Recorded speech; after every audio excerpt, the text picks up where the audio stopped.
Hai, Assalamualaikum semua. Jumpa lagi dalam Ikan Selan Channel. Hari ni saya nak masak sayur yang paling sedap, sayur kampung, sayur genjer ataupun paku rawan. Korang pernah makan tak? Ada lagi satu nama dia centongan. Hari semalam saya pergi dekat balik kampung, tepi-tepi sungai tu depan rumah pakcik saya. Dengan makcik tu ada centongan tau. Kebetulan ada juga yang mencari dekat situ. Tapi kita dapat sikit lah, boleh lah untuk satu kali makan kan. Sayur centongan tumis, tumis biasalah macam kita tumis kangkung, macam kita tumis bayam. Okey, korang teruskanlah menonton video ni. Saya masak sayur genjer tumis bilis. Paling sedap yang macam ni tau.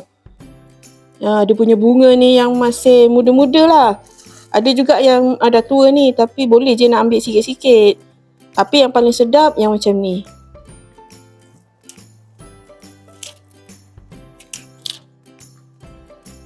Halus sekejap je, jangan lama. Dah siap macam ni, kita dah boleh angkat lah. Kita teruskan sekejap.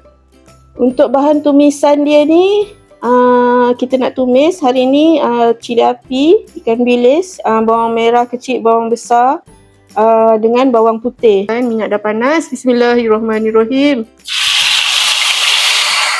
Kita kacau dulu. Masukkan garam. Bahan bumbu rencah ni dah cukup garing. Dia dah pecah minyak macam tu. Lepaskan sayur yang dah celup tadi. Bismillahirrahmanirrahim. Kacau-kacau. Nah. Itu masak ni dia tak perlukan air banyak tau. Dia just tumis-tumis berkuah-kuah sikit je. Allahu Akbar. Nampak cantik kan? Kita bagi dia masak sekejap je lagi. Dah cukup rasa garam apa semua. Lepas tu kita dah boleh angkat. Alhamdulillah saya dah masak. Tutup api. Alhamdulillah. Alhamdulillah, inilah dia masakan saya untuk kali ini. Tumis genjer, tumis bilis. Tumis biasalah. Terima kasih yang menonton video ni daripada awal minit sampai ke akhir minit. Terima kasih sebab menyokong Ikan Selan Channel. Terima kasih kepada yang menyokong, yang komen daripada Malaysia, Indonesia.